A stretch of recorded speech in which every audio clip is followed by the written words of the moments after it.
Ruach HaKodesh, Ha Elohim Echad. Di dalam nama Bapa dan Putra dan Roh Kudus, Allah yang Esa. Amin. Silakan duduk. Good attitude, teladan dari Yesus Kristus. Pastor Luki memberikan terjemahan sederhana ya. Jadi hendaklah kita masing-masing mengikuti sikap Yesus Kristus. Naskah bahasa Ibraninya, ki yehi levavchem, ki levav hamasiah Yeshua. Jadi yang disebut dengan sikap, attitude, yang dimaksud itu adalah sikap hati. Nah, bagaimana kita belajar tentang sikap hatinya Kristus? Dan ini menjadi teladan bagi kita semua. Yesus Kristus adalah Allah yang inkarnasi, datang ke bumi, Sang Kudus datang ke bumi sebagai manusia. Artinya, Dia adalah yang mulia datang sebagai manusia. Dan Yesus Kristus disebut Sang Firman. Kalau Dia adalah Allah yang Maha Mulia datang ke bumi dalam inkarnasinya, berarti alam semesta adalah miliknya sendiri. Tapi apa yang terjadi ketika Dia ada di bumi? Apakah Tuhan Yesus menunjukkan otoritasnya yang tidak berbatas itu? Tuhan Yesus merendahkan dirinya serendah-rendahnya, yang disebut dalam teologi dari Rasul Paulus itu sebagai kenosis, mengosongkan dirinya. Kalau Yesus adalah Sang Kudus melihat kejahatan manusia, bagaimanakah Sang Kudus ini menyikapi kejahatan manusia kala itu? Nah, jadi ini yang harus menjadi sikap kita untuk mengikuti teladan Yesus. Lukas 19 ayat 41 kita baca bagaimana Tuhan Yesus menangisi kesesatan Yerusalem. Dan ketika Yesus telah dekat melihat kota itu, Ia menangisinya. Jadi ketika Tuhan Yesus melihat pemberontakan orang-orang di Yerusalem, melihat kedegilan orang-orang Yerusalem, melihat kesombongan para ahli Taurat dan orang-orang Farisi, apakah Tuhan Yesus langsung marah-marah? Sesat kamu! Dilaknat kamu. Apakah Tuhan Yesus bersikap seperti ini? Ternyata tidak. Ya. Tuhan Yesus menangis. Apa susahnya bagi Tuhan Yesus untuk membuat orang-orang itu mati seketika ketika mereka menolak Tuhan Yesus? Apa susahnya? Tapi apa yang dilakukan oleh Tuhan Yesus? Tuhan Yesus menangis. Dan ini kiranya menjadi satu teladan bagi kita untuk menyikapi orang-orang yang beda dengan kita. Ada sebagian orang-orang Kristen yang kita anggap, wah acaranya nyeleneh tuh. Ngomong apa dia? Enggak, kita biar banget. Lalu kita mengatakan sesat. Aliran itu sesat. Apakah itu sikap Tuhan Yesus? Enggak. Tuhan Yesus menangis. Di dalam tangisan ada doa untuk pemulihan. Nah, itulah sebabnya yang membuat Tuhan menyelamatkan manusia tanpa menghakiminya terlebih dahulu. Dia memberikan suatu penawaran keselamatan. Di dalam diriku ada keselamatan, akulah jalan dan kebenaran dan hidup. Siapa yang percaya kepada Sang hidup ini, dia akan diselamatkan. Tuhan Yesus mendatangi orang-orang yang sesat itu dengan tangisan. Tapi apa yang terjadi dengan orang-orang Kristen saat ini? Kalau ada yang sesat, langsung dibikinin podcast rame-rame. Itu sesat. Itu sesat. Dia menyimpang dari ajaran Kristus. Lalu kita permalukan dia rame-rame. Kita sebut namanya secara gamblang, secara vulgar kita kata-katain dia sesat. Nah, ada satu teladan yang baik dari Rabi Hillel. Siapa itu Rabi Hillel? Rabi Hillel adalah pendiri sekolah Beit Midrash Beit Hillel.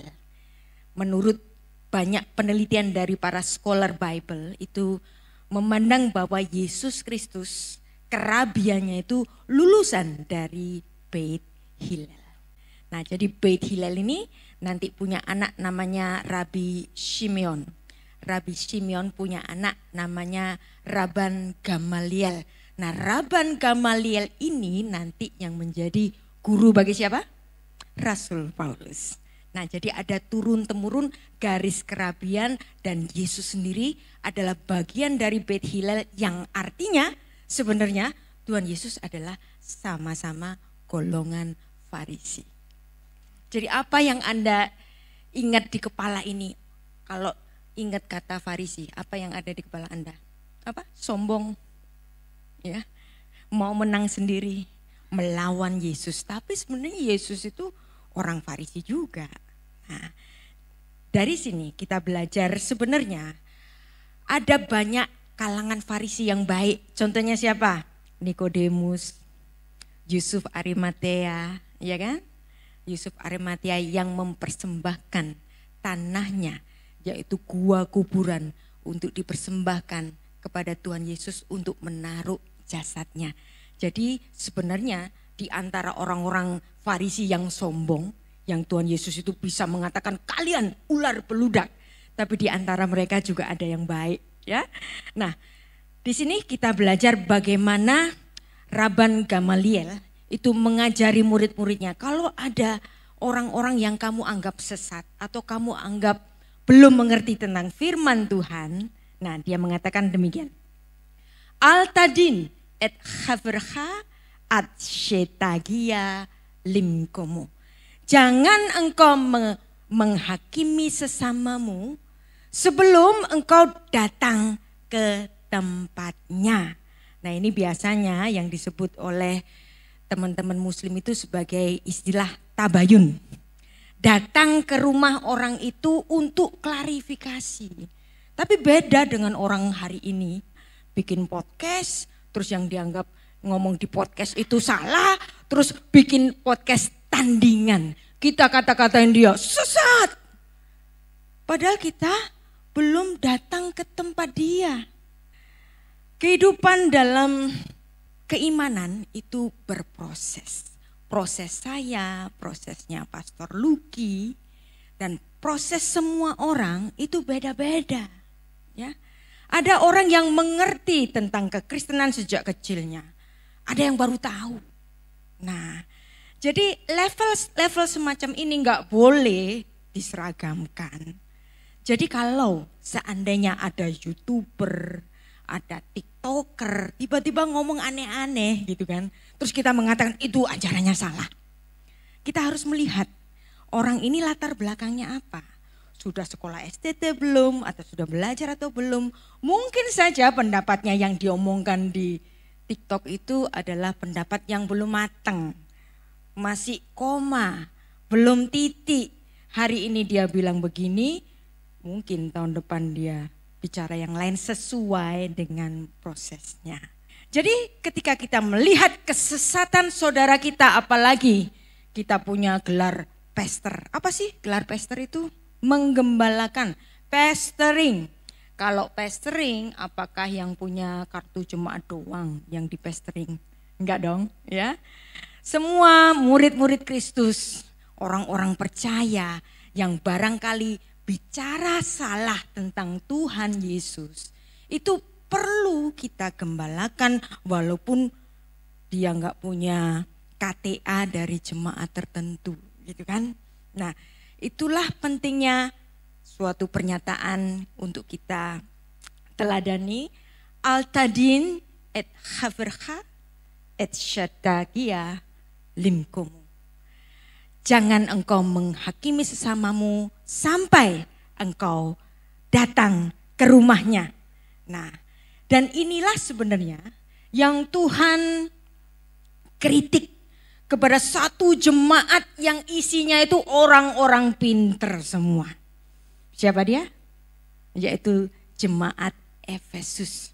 Jemaat yang pernah digembalakan oleh Rasul Paulus juga Rasul Yohanes. Mereka golongan orang-orang pinter, mereka golongan orang-orang yang setia kepada Tuhan. Tapi Anda tahu, biasanya orang kalau pinter teologi, biasanya apa? Kalau ada orang nggak ngerti teologi, bukannya ditangisi seperti Yesus tadi, tapi apa? Dikata-katain, digoblok-goblokin. Dan itulah yang terjadi pada jemaat Efesus, kita baca ya. Wahyu 2 ayat 2-3. Aku tahu segala pekerjaanmu, baik jerih payahmu maupun ketekunanmu. Aku tahu bahwa engkau tidak dapat sabar terhadap orang-orang jahat. Artinya apa? Kalau ada orang jahat, jemaat Efesus ini bisa marah. Artinya jemaat Efesus tahu yang baik dan yang jahat. Bahwa engkau telah mencobai mereka dengan menyebut dirinya rasul, tetapi sebenarnya yang tidak demikian. Bahwa engkau telah mendapati mereka pendusta. Jemaat Efesus bisa mengidentifikasi ajaran dari orang ini benar atau enggak. Kenapa? Karena pengetahuan teologinya. Ayat 3. Dan engkau tetap sabar dan menderita oleh karena namaku. Dan engkau tidak mengenal lelah, terus belajar mencari Tuhan. Ayat 4, ada tapinya ini. Namun demikian aku mencela engkau karena engkau telah meninggalkan kasihmu yang semula. Apa itu kasih yang semula itu? Atribut Tuhan adalah kasih. Nah, attitude kasihnya hilang. Kasih semula itu adalah kasih cinta pertama, kasih yang menggebu-gebu. Nah ini hilang, hambar. Kenapa bisa hambar? Karena tertutup dengan kepintaran mereka. Orang-orang pinter Bible, orang-orang pinter teologi, ya bisa Anda perhatikan di antara mereka itu banyak yang menjadi sombong. Nah, karena mereka meninggalkan kasihnya kepada sesamanya, kemudian Tuhan Yesus menegur. Sebab itu ingatlah betapa dalamnya engkau telah jatuh, bertobatlah dan lakukanlah lagi yang semula engkau lakukan. Jika tidak demikian aku akan datang kepadamu dan aku akan mengambil kaki dianmu dari tempatnya jikalau engkau tidak bertobat. Orang yang siang dan malam baca kitab dan pinter teologi, Anda tahu dalam kesalehannya iblis juga bisa tetap menggodanya. Menggoda dengan cara apa? Menggoda dengan mengedepankan keakuannya, kesombongannya. Nah, jadi hati-hati belajar teologi. Belajar teologi baik, tapi pinter teologi bisa menyebabkan kesombongan rohani. Nah, kiranya ini menjadi satu halakah, jalan hidup. Apa itu halakah? Dalam mindsetnya orang Yahudi, halakah adalah hukum kehidupan, jalan hidup, attitude. Kita lagi belajar good attitude. Dan itu menjadi gisha tova, jalan yang baik. Menurut kitab tradisinya orang Yahudi, good attitude itu meliputi menghormati orang tua, berbuat kasih sayang, menyambut tamu, mendamaikan antar manusia. Apa sih berbuat kasih sayang itu? Nah, salah satu dari halakahnya orang Yahudi adalah filsafat memberi. Anda tahu orang-orang Yahudi yang kaya-kaya di dunia ini, contohnya siapa? Bill Gates, terus siapa lagi? You name it. Orang-orang kaya Yahudi itu biasanya mereka itu para filantropis, para pemberi derma. Kenapa? Karena mereka terikat dengan suatu hukum yang namanya gemol dalim. Apa itu gemol dalim? Gemol itu adalah aksara ketiga dari aksara Ibrani, gimel, gemol itu artinya memberi. Kemudian dalim, dalim itu dari kata dal artinya orang miskin. Jadi falsafah hidupnya orang Yahudi ketika kita diberi banyak berkat itu mereka harus memberikan sebagian dari miliknya untuk orang-orang miskin. Nah, kata yang keempat dari aksara Ibrani itu dalet. Dalet itu artinya pintu. Dan dalet ini berhubungan dengan kata dal. Apa itu dal? Dal itu orang miskin. Jadi G dan D.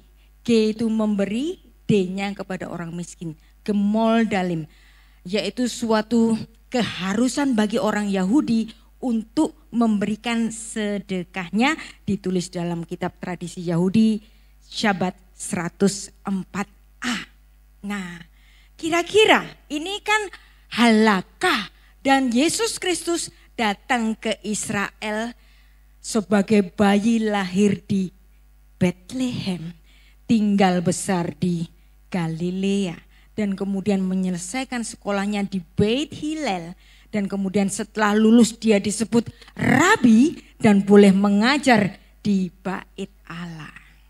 Artinya setiap kata-kata Yesus berkenaan dengan apa yang dipahami oleh orang-orang Yahudi, yaitu apa? Yaitu antropologi budayanya dan etiketnya, tata keramanya. Nah, ada sesuatu yang biasanya kita itu nggak ingat, nggak ada hubungannya ini kayaknya. Tetapi sesungguhnya banyak pengajaran Tuhan Yesus yang berhubungan dengan halakahnya orang Yahudi. Saya berikan salah satu contohnya, yaitu dalam Lukas 18 ayat 18 sampai 25. Ini sebenarnya ada falsafah atau filsafat gemol dalim, menyantuni orang miskin sebagai pintu untuk kekekalan. Anda tahu tadi dalet pintu. Dalet pintunya apa? Untuk memberikan santunan kepada orang miskin, dal. Jadi di sini ada seperti permainan bunyi. Dan itu menjadi falsafahnya orang Yahudi. Lukas 18 ayat 18 sampai 25 dituliskan, ada seorang pemimpin bertanya kepada Yesus, katanya, guru yang baik, rabi yang baik, more yang baik. Apa yang harus aku perbuat untuk memperoleh hidup yang kekal? Bagaimana caranya aku untuk dapat masuk kepada pintu kekekalan? Kalau si pemimpin ini tahu, mengingat tentang gemol dalim, dia langsung tahu jawabannya.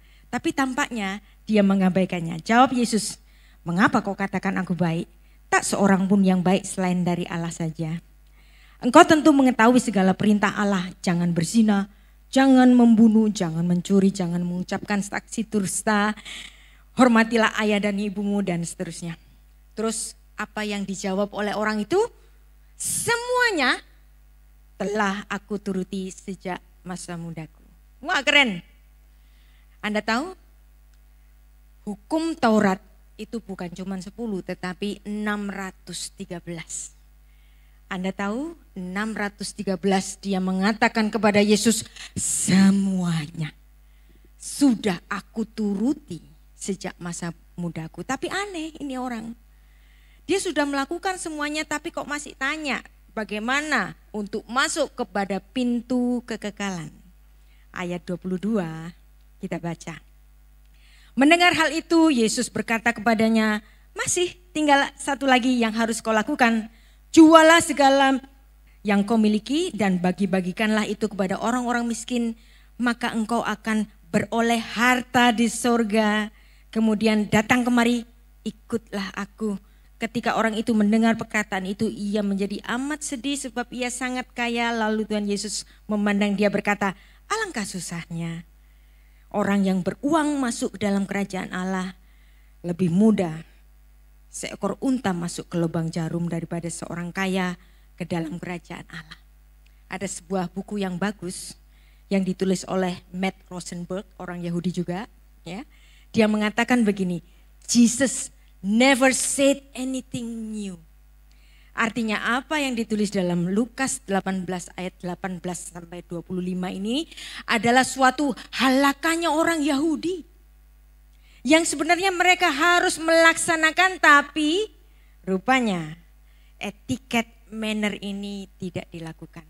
Ketika laki-laki yang kaya itu mengatakan semuanya sudah aku lakukan. Karena dia memberikan takaran semuanya, Tuhan Yesus juga memberikan takaran semuanya. Kalau gitu kasih semua hartamu. Berikan kepada orang-orang miskin.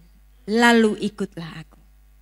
Kalau saja dia menyadari bahwa yang sedang bicara demikian adalah Sang Raja Semesta yang memiliki langit dan bumi, yang hartanya tak terhitung secara manusia. Untuk apa dia sedih dan takut? ada sosok yang maha kaya, Raja semesta, mengatakanlah ikutlah aku. Tapi rupanya hatinya tertambat pada hartanya yang di bumi. Dan menurut buku ini, apa yang dikatakan oleh Yesus itu adalah apa tadi? Gemol dalim. Seperti yang ditulis dalam kitab tradisi Yahudi, Syabat 10. Wow. Nah, kalau Anda baca seperti ini, Alkitab itu sungguh indah. Ya. Tapi kita sudah terlanjur membaca Alkitab itu hanya di dalam bahasa terjemahnya saja. Ketika kita gali lebih dalam lagi, ada banyak hal-hal yang dapat kita renungi. Bahwa Tuhan Yesus bukan sekedar bicara tentang keselamatan, harta kita yang di sorga, tetapi Tuhan mengajari kita untuk apa?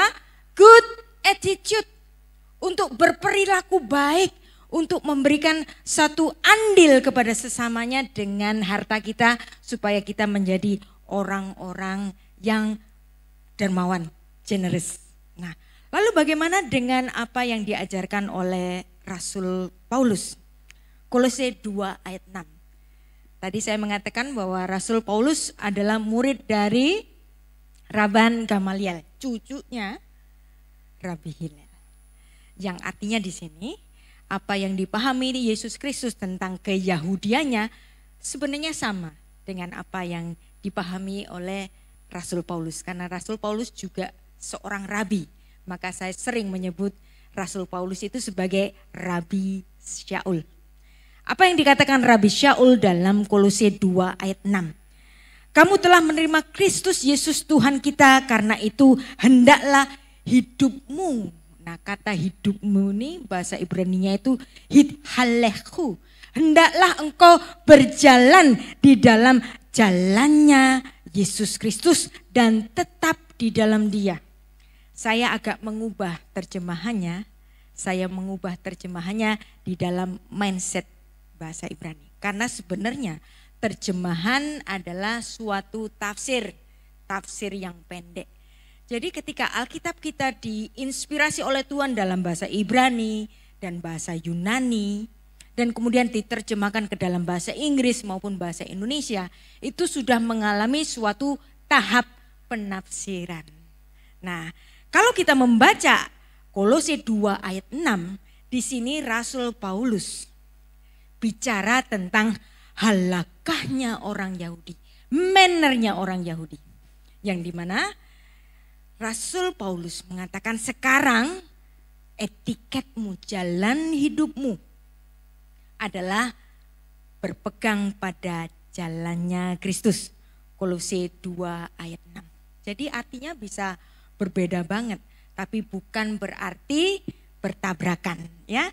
Jadi jangan takut dengan adanya terjemahan, bukan berarti artinya menjadi sama sekali berbeda dan bahkan bertabrakan. Tetapi saya mengatakan kalau kita membaca Alkitab yang sudah diterjemahkan dengan mindset filsafat Yahudi, ini artinya akan lebih dalam.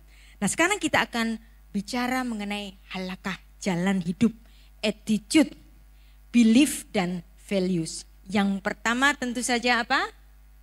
Undang-undang dasar kerajaan sorga, yaitu kasih. Ya, ahava bahasa Ibraninya.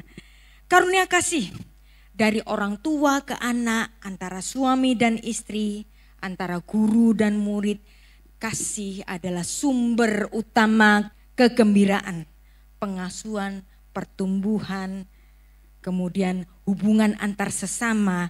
Kalau didasari dengan kasih akan semakin indah. Tuhan adalah sumber kasih yang utama. Menghargai kasih melibatkan upaya untuk mempertahankan dan melindungi hubungan cinta. 1 Yohanes 4 ayat 8. Rasul Yohanes mengatakan, barang siapa tidak mengasihi, ia tidak mengenal Allah, sebab Allah adalah kasih. Allah itu kasih. Ha Elohim hu ahava. Kasih itu undang-undang dasar kerajaan sorga. Tuhan Yesus memberikan 2 hukumnya, 2 cukup. Matius 22 ayat 37 dan 39, Tuhan Yesus bicara, kasihlah Tuhan Allahmu dengan segenap hatimu, dengan segenap jiwamu, dengan segenap akal budimu. Itulah hukum yang terutama. Dan hukum yang kedua yang sama dengan itu ialah kasihlah sesamamu manusia seperti dirimu sendiri. Karena kasih adalah undang-undang kerajaan surga. Dan kita bicara pada halakah yang kedua, attitude, belief, dan values, nilai. Yaitu anava. Apa itu anava? Kerendah hatian. Tadi kita belajar tentang ketinggi hatian dari jemaat yang di Efesus. Karena mereka merasa tahu tentang firman Tuhan. Tapi kerendah hatian sudah dilupakan, kasih dilupakan, mereka meninggalkan kasihnya yang semula. Rendah hati menghindari sikap sombong dan menghindari sikap terlalu percaya diri. Kerendah hatian ini pun kita dasarkan kepada teladan Yesus Kristus dalam Matius 11 ayat 28. Marilah kepadaku semua yang letih, lesu dan berbeban berat, maka aku akan memberikan kelegaan kepadamu. Tuhan Yesus bicara kepada orang-orang yang letih lesu. Letih lesu karena apa? Kita baca ayat 29. Pikulah kuk yang kupasang dan belajarlah kepadaku karena aku lemah lembut dan rendah hati dan jiwamu akan mendapatkan ketenangan. Apa sih kuk itu? Kuk itu pikulan. Sayangnya di ayat ini tampaknya Rasul Matius itu nulis untuk orang-orang kalangan Yahudi sendiri. Sehingga kalau dia ngomong cook, yoke, all, itu dia merujuk langsung tahu, orang-orang Yahudi pasti tahu. Cook di sini bicara tentang hukum Taurat. Hukum Taurat yang dipikul sepanjang hidup oleh orang-orang Yahudi sebagai jalan hidup mereka.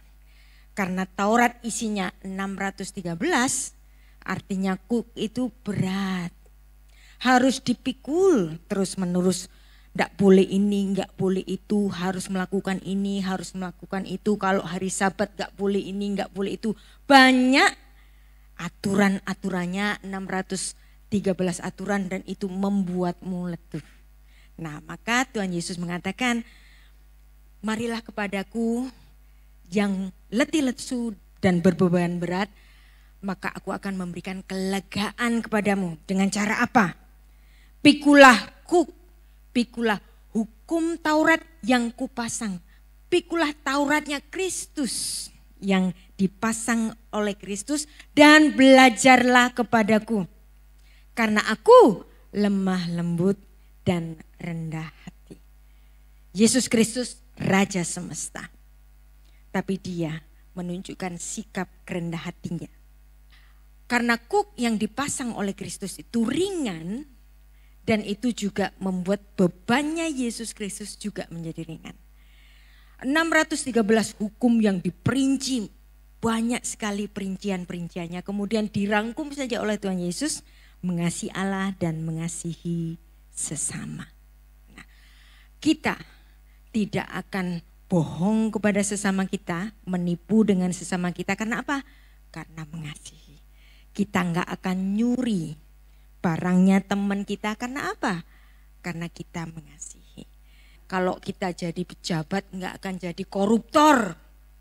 Kita harus amanah terhadap beban jabatan yang diberikan. Karena apa? Karena engkau mengasihi sesamamu. Jadi nggak usah diperinci. Engkau nggak akan ngambil istri tetanggamu karena apa?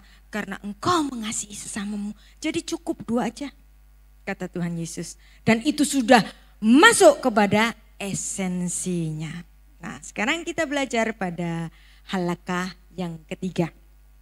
Halakah yang ketiga itu mengatakan, mengingatkan kepada orang-orang Israel. Ingat, Avadim Hayinu Bamitsraim. Ingatlah kamu adalah kaum budak di mana? Di Mesir yang engkau dimerdekakan dan engkau diberikan suatu harkat dan martabat untuk apa? Menjadi anak-anak Allah dan pewaris kerajaannya. Maka karena kamu dulu budak, kamu jangan menindas budak. Jangan menindas orang miskin, jangan menindas pegawaimu, jangan menindas orang yang lebih lemah dari engkau. Karena ini pun juga menjadi satu tatanan bagi kita. Dulu kita adalah budak dosa, sekarang kita sudah dimerdekakan, maka adalah tugas bagi setiap orang untuk bercerita tentang kebaikan Kristus. Dan ini bukan sesuatu yang kristenisasi, tetapi kita sedang bersaksi bahwa kita adalah murid-murid Kristus, Allah yang inkarnasi, yang atributnya adalah kasih. Nah, kenapa kita juga harus mengingat ini? Apa yang dilakukan oleh Kristus? Orang yang berdosa itu seperti orang yang berhutang. Upah dosa adalah mati. Orang yang berdosa hutangnya apa? Hutangnya nyawa. Tapi Tuhan tidak berkenan dengan kematian kekal para manusia ini. Tuhan menggantikan kematian kekal itu dengan kematiannya sendiri. Karena dosa yang awalnya berasal dari satu Adam awal, membuat manusia-manusia di dunia ini menjadi bertabiat dosa, maka cukup satu Adam akhir yang membereskan dosa, dan itu adalah Yesus Kristus. Dan dengan cara itu surat hutang dilunasi. Kita baca Kolose 2 ayat 14 sampai 15, dengan menghapuskan surat hutang yang oleh ketentuan-ketentuan hukum mendakwa dan mengancam kita, dan itu ditiadakannya dengan memakukannya pada kayu salib. Ia telah melututi pemerintah-pemerintah, penguasa-penguasa, dan menjadikan mereka tontonan umum kemenangannya atas mereka. Sekarang kita belajar halakannya orang Yahudi yang keempat, yaitu avoda. Dari kata avoda muncul kata aboda dan muncul kata ibadah. Kata avoda itu artinya bekerja, juga dalam artian worship, juga dalam artian beribadah. Jadi ibadah bagi orang Yahudi itu kerja. Kerja bagi orang Yahudi ya ibadah. Dasarnya dari mana? Ada dong dasarnya. Dasarnya dari Kejadian 2 ayat 15 yang dimana Tuhan menciptakan manusia itu untuk mengusahakan. Apa itu? Mengusahakan untuk mengibadahkan. Kalau saya ngomong dalam arti harfiahnya. Ketika Tuhan Allah mengambil manusia itu dan menempatkannya dalam Taman Eden untuk mengusahakannya, untuk memperkerjakannya, le'afda. Nah, kata afda ini artinya ibadah, memelihara taman itu. Jadi ingat, kerja itu ibadah, ibadah itu kerja. Siapa yang di sini bekerja sebagai pegawai bank? Anda harus mencerminkan keagungan Kristus di dalam pekerjaan Anda. Karena cara Anda bekerja adalah cara Anda beribadah. Cara bekerjanya Adam sebelum dia jatuh ke dalam dosa adalah ibadah atau kerja yang penuh dengan sukacita, yang tidak menimbulkan kepenatan. Tetapi kemudian kerja itu harus berpeluh. Kenapa? Karena Adam berdosa dan tanah itu dikutuk oleh Tuhan. Sehingga apapun yang kita kerjakan haruslah sebagai suatu ucapan syukur. Karena apa yang kita peringatkan pada setiap hari Minggu. Setiap hari Minggu judul ibadahnya apa? Ibadah raya. Ya. Padahal orang Kristen itu enggak cuman ibadah hari Minggu saja dong, ya.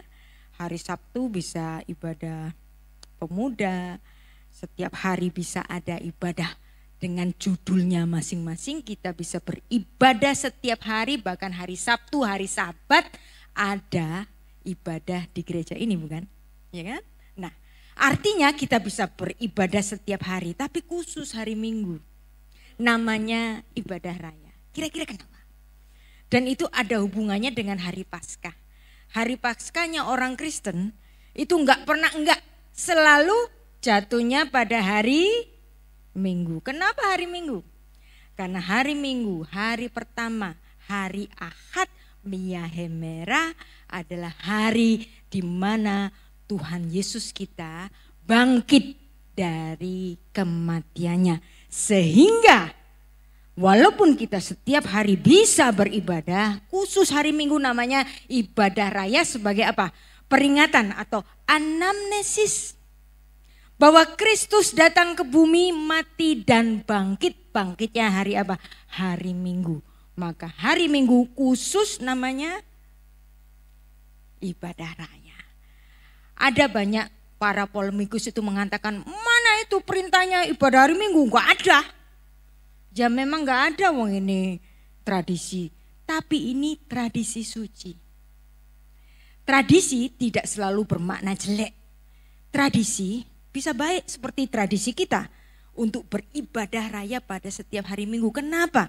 Karena ibadah raya pada hari Minggu kita mengingat Yesus yang telah mati, tidak mati selamanya tetapi dia bangkit dan kebangkitannya itu memberikan kita tiket.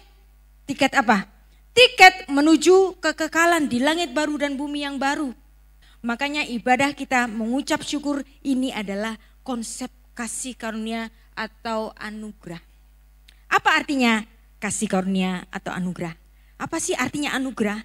Anugerah itu adalah yang memberi gak berkewajiban, yang menerima gak punya hak, tapi kita diberi. Konsep keagamaan dunia itu adalah upaya manusia itu mencapai surga. Mereka melakukan apa saja, bahkan berdemah juga seperti kita untuk mencapai surga. Tapi Anda harus tahu dan mensyukurinya di setiap ibadah raya. Karena ibadah kita adalah upaya surga mencapai manusia. Kalau upayanya manusia mencapai surga nyampe enggak saya tanya? Kesasar pasti. Harus ada yang nganter. Yang nganter yang punya rumah. Yang tahu alamatnya. Yang punya kuncinya. Allah yang maha tinggi hadir ke bumi untuk menyelamatkan orang-orang yang dikasihnya. Itulah konsep anugerah. Yang memberi tidak berkewajiban. Tuhan itu gak punya kewajiban kok untuk mengampuni kita. Kita yang berdosa ya udah mati. Tapi Tuhan gak ingin kita mati. Dia tidak punya kewajiban untuk memberikan ini. Tapi dia berikan juga.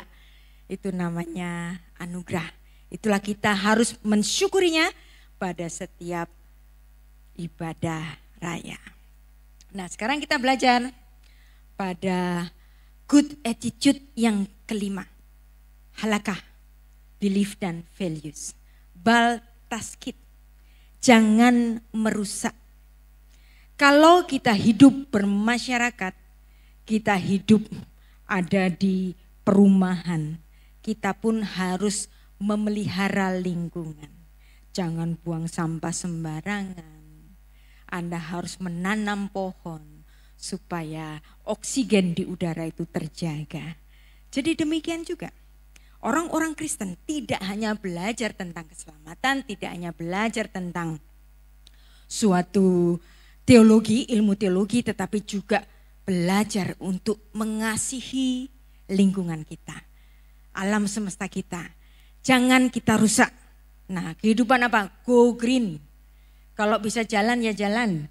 Kalau bisa pakai sepeda ya pakai sepeda. Tapi kita udah kebiasaan, walaupun jarak cuman 200 meter, naik motor juga. Gak mau jalan, ya kan? Itu kebiasaan kita dan kita melatih diri kaki kita tetap dipakai supaya tetap gerak dan itu merupakan suatu halakah yang selanjutnya. Nah, halakah yang selanjutnya adalah halakah yang keenam adalah beriut, menjaga kesehatan. Kalau jarak-jarak dekat usahakan berjalan kaki. Untuk melatih otot-otot kita, untuk menjaga kebugaran kita. Karena seperti yang diajarkan oleh Rabi Saul, Rasul Paulus, 1 Korintus 3 ayat 16-17. Wah, ayatnya banyak banget. Ini namanya Bible study. Ya. Tidak tahukah kamu bahwa kamu adalah bait Allah dan bahwa roh Allah diam di dalam kamu? Jika seorang yang telah membinasakan bait Allah, maka Allah akan membinasakan dia, sebab bait Allah adalah kudus dan bait Allah itu adalah kamu. Maka kebugaran tubuh adalah suatu halakah jalan hidup untuk menjaga lingkungan kita juga, untuk menjaga orang-orang yang kita kasih juga. Jangan kita merepotkan mereka dengan keadaan kita yang kurang baik gara-gara gak mau olahraga. Begitu ya. Nah sekarang untuk halakah yang ketujuh, yaitu bitul zman, wasting time, membuang waktu. Boleh gak sih membuang waktu? Boleh, sebenarnya boleh. Tapi jangan buang waktu sembarangan. Contohnya apa? Kalau kita perlu untuk healing ya, untuk meluangkan waktu untuk berekreasi, kita boleh killing time dengan membuang waktu untuk berekreasi, tapi jangan buang-buang waktu sembarangan. Nah sekarang halakah yang ke-8, yaitu berit. Umat Tuhan diwajibkan untuk menghargai perjanjian. Betapa banyak di antara orang-orang Kristen itu mendapatkan cap, itu orang gak pegang janji. Janjinya demikian tapi gak dilaksanakan. Janjinya bayar tapi gak bayar. Nah ini akan menjadi suatu syakwa sangka yang buruk. Wah orang Kristen kok begitu? Maka ini pun orang-orang yang memegang janji adalah salah satu syarat dari good attitude. Di dalam etiketnya orang-orang Yahudi dan juga etiketnya orang Kristen, etiketnya kita semua. Etiket yang ke-8, good attitude, yaitu darhe shalom, menjalani hidup dengan perdamaian. Kalau suatu kehidupan itu bisa diselesaikan dengan jalan damai, ya damailah. Kalau enggak usah pergi ke pengadilan untuk bertarung di situ, ya selesaikanlah dengan kedamaian. Karena kedamaian adalah sifat Allah. Tuhan Yesus dalam Yesaya 6 ayat 5 dinubuatkan sebagai Raja Damai. Shalom. Kemudian halakah yang ke-4. Bicara mengenai kemelekatan. Kemelekatan kita dengan Tuhan. Kemelekatan kita dengan keluarga kita, suami istri, bapak ibu dan anak-anak. Kemelekatan kita dengan saudara-saudara, dengan sahabat-sahabat, dan kemelekatan ini merupakan suatu harmoni kehidupan. Nah, kemelekatan ini, defekut bahasa Ibraninya, adalah suatu pengalaman persekutuan dengan Tuhan. Dan Tuhan Yesus juga melakukan defekut ini. Nah, bahasa Ibrani untuk perjamuan kudus diberikan istilah defekut, melekat dengan Tuhan. Jadi bahasa Ibraninya perjamuan kudus, defekut. Dan ini ditetapkan oleh Tuhan sendiri dalam Lukas 22 ayat 19.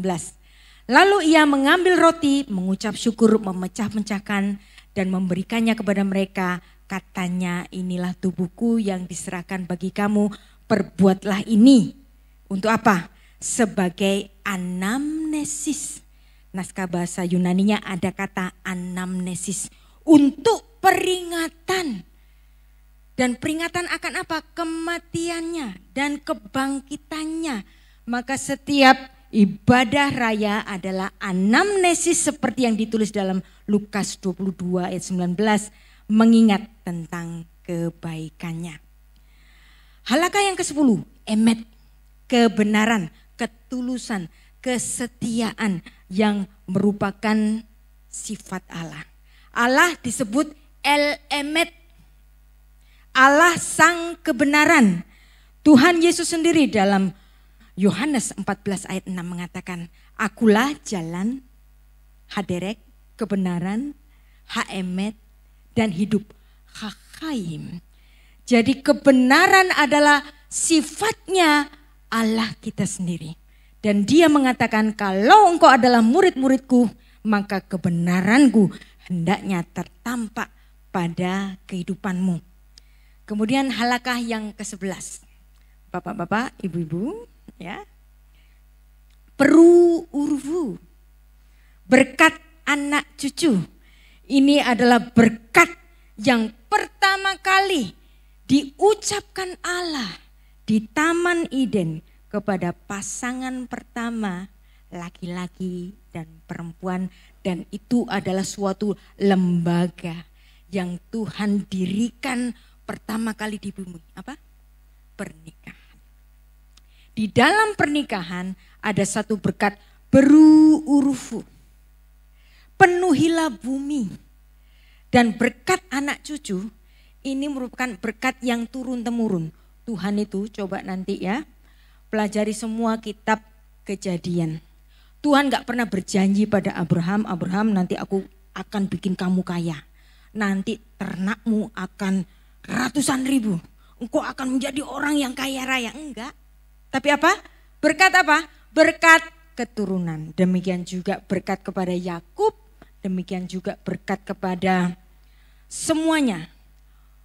Para leluhur Israel. Selalu berkatnya itu apa? Berkat anak cucu. Dan inilah harta yang terutama. Kita baca Kejadian 1 ayat 28. Berkat yang pertama kali diucapkan Tuhan di bumi ini. Allah memberkati mereka lalu berfirman kepada mereka, beranak cuculah, bertambah banyaklah, penuhilah bumi dan berkuasalah atas ikan-ikan di laut dan burung-burung di udara, atas segala binatang yang merayap di bumi. Fayafarek otam Elohim, fayomer lachem Elohim, peru urfu umil u et haaretz fikif syuha. Penuhilah bumi dan engkau menjadi banyak. Nah, jadi inilah Tuhan memberikan berkatnya kepada pasangan laki-laki dan perempuan yang pertama. Pasangan laki-laki perempuan itu disebut sama-sama Adam. Kejadian 5 ayat 2. Laki-laki dan perempuan diciptakannya mereka, ia memberkati mereka dan memberikan mereka nama. Nah ini namanya diterjemahkan. Sebenarnya bahasa Ibrani-nya apa? Adam.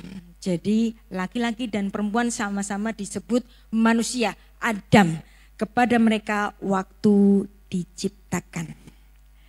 Zachar unekeva beraam. Laki-laki dan perempuan diciptakannya mereka. Fayafarek otam. Dan dia memberkati mereka. Fayikra et shmam Adam. Dan Tuhan menyebut nama mereka Adam. Beyom hibaream. Pada saat mereka diciptakan. Jadi tatanan manusia adalah gabungan antara laki-laki dan perempuan. Anda tahu simbolnya gender laki-laki bulat, kemudian ada tanda panah. Ternyata itu bukan suatu yang berasal dari filsafat Helenistik Yunani, bukan. Bukan suatu tanda yang medis, bukan. Tapi berasal dari Alkitab. Wow. Dari filsafat Yahudi. Karena laki-laki yang disebut sebagai Zachar. Zachar adalah unsur pure dalam diri manusia. Tuhan menciptakan Adam, satu Adam pertama kali. Dan ini adalah unsur pure seperti gelas yang seperti kristal, pure. Nah, dan kemudian kata zahak, sehuhit ini berhubungan dengan kata zakha, kemudian zan. Zan itu artinya nafkah. Bahwa laki-laki memberikan benih, ya, zera, dan dia juga memberikan nafkah kepada keluarganya, zan. Maka zet zachar itu adalah sebuah unsur yang pure, yang dia memberikan sesuatu dari dalam dirinya termasuk benih. Makanya gender laki-laki bulat, menandakan tubuh, kemudian ada tanda panah. Ada sesuatu yang keluar dari dirinya. Wow. Jadi gender seksual manusia ini alkitabiah banget. Ini laki-laki. Lantas bagaimana dengan perempuan? Ini juga luar biasa, ya. Ada bulat, ya, menandakan tubuh, kemudian ada aksara plus, tanda plus. Apa itu plus? Plus di sini adalah unsur holo dalam diri manusia, seperti kontainer. Kontainer yang perlu diisi. Ya. Jadi kalau laki-laki itu zahar, pemberi, perempuan itu nekeva, unsur holo, seperti kontainer. Maka kemudian ada bulat dan plus. Jadi gender medis ini bukan berasal dari filsafat yang lain, tetapi berasal dari Alkitab. Asalnya dari mana? Dari kitab Kejadian. Jadi gender perempuan itu nekeva, dari kata nekev artinya apa? Gua, holo. Yang dia adalah sebuah yang memiliki fungsi receiver. Maka manusia adalah unsur perpaduan dari yang pure, yang memberi, yang sama-sama, yang bersama-sama untuk masuk ke dalam defisiensi, untuk membangun manusia yang utuh, dan dari situ ada zahar, unekeva, untuk melahirkan putra-putra dan cucu-cucu. Wow. Jadi inilah tatanan surgawi ketika ada perpaduan antara laki-laki dan perempuan. Laki-laki itu dianggap sebagai soul, jiwa yang bersih, sedangkan perempuan itu unsur badi. Ada jiwa tanpa badi, bukan manusia. Ada badi tanpa jiwa, itu juga bukan unsur manusia. Nah, ada filsafat yang mirip dengan filsafat Yahudi, karena filsafat ini sama-sama filsafat timur. Saya adalah dosen yang mengajar filsafat timur, filsafat Yahudi. Dan filsafat yang mirip dengan filsafat Yahudi adalah filsafat Cungkwo, filsafat Tiongkok. Bagaimana dalam bahasa Mandarin itu mengatakan how. How artinya apa? Bagus, baik. Ya. How adalah perpaduan antara ni itu apa? Unsur feminin, dan ce. Ce ini adalah anak laki-laki. How, ya. Nah, ini perpaduan antara laki-laki dan perempuan, Ishwe Isya, itu memberikan kebaikan di bumi ini. Itulah kenapa dalam Kejadian 2 ayat 18 Tuhan berkata demikian. Tidak baik kalau manusia laki-laki itu seorang diri saja. Aku akan menjadikan dia penolong baginya yang sepadan dengan dia. Demikianlah filsafat Alkitab yang begitu dalam. Nah, sekarang kita belajar tentang halakahnya orang Yahudi, yaitu apa? Tikkun olam, repairing the world. Dunia ini sudah rusak. Karena apa? Karena tanah yang sudah dikutuk oleh Tuhan sejak di Kejadian 3 ayat 17-19. Tuhan mengutuk tanah ketika Adam yang diciptakan dari tanah itu berbuat dosa. Adam seharusnya gak usah sakit. Adam seharusnya gak usah menua. Adam seharusnya gak usah mati. Tapi Adam yang diciptakan dari unsur tanah, yang dimana tanah itu telah dikutuk oleh Tuhan, terkutuklah tanah. Dan Adam memiliki unsur tanah, disitulah mula pertama. Kenapa manusia itu harus menderita? Kenapa manusia itu tubuhnya bisa menua, bisa sakit, lalu mati?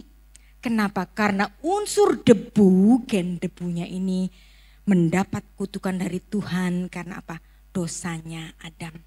Sehingga alam semesta ini kemudian ada semak duri juga terjadi. Ada bencana alam. Untuk itu kewajiban dari setiap manusia untuk melakukan tikkun ha'olam. Untuk repairing the world.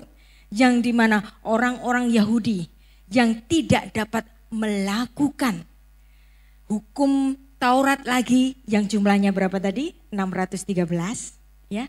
Mereka nggak bisa melakukan itu. Kenapa? Karena bait Allah di Yerusalem sudah runtuh. Maka untuk memenuhi yang bolong-bolong, karena ada beberapa dari hukum Taurat yang nggak bisa dilaksanakan lagi, maka itu diwujudkan dengan orang-orang Yahudi dengan melakukan apa? Repairing the word, tikkun ha'olam. Karena bagi orang Yahudi, hukum Taurat yang jumlahnya 613 itu harus dilaksanakannya dengan sempurna seperti yang ditulis dalam Yakobus 2 ayat 10. Barang siapa menuruti seluruh hukum Taurat itu tetapi mengabaikan satu daripadanya, ia bersalah pada seluruhnya. Hukum Taurat ada 613. Kalau seseorang melakukan 612 kurang satu, dia tetap dianggap bersalah. Kurang dua, tetap dianggap bersalah. Karena ketiadaan bait Allah di Yerusalem yang membuat orang-orang Israel itu tidak dapat melakukan 613 hukum Torah, maka mereka diwajibkan untuk repairing the world, melakukan tikkun ha'olam dan melakukan hal-hal kebaikan untuk alam semesta. Jadi kalau orang Yahudi tidak dapat melaksanakan hukumnya yang 613 itu, kemudian mereka melakukan berderma, halakah, menyantuni orang miskin, ini termasuk tikkun ha'olam. Dan apa yang dilakukan oleh orang Kristen? Orang Kristen tikkun ha'olamnya adalah melaksanakan hukum kasih. Nah, lumayan panjang yang kita pelajari tentang good manner, good attitude yang diambil atau didasari dari Filipi 2 ayat 5. Kita baca sekali lagi. Hendaklah kamu dalam hidupmu bersama menaruh pikiran dan perasaan yang terdapat juga di dalam Kristus. Terjemahan sederhana bahasa Indonesia. Jadi hendaklah kita masing-masing mengikuti sikap Kristus Yesus dan kita melakukan kesaksian dari kehidupan kita. Ki yehi lefafhem, ki lefaf hamasya Yeshua. Mari kita berdiri, kita akan menyanyi bersama-sama menyenangkan hati Tuhan. Menyenangkan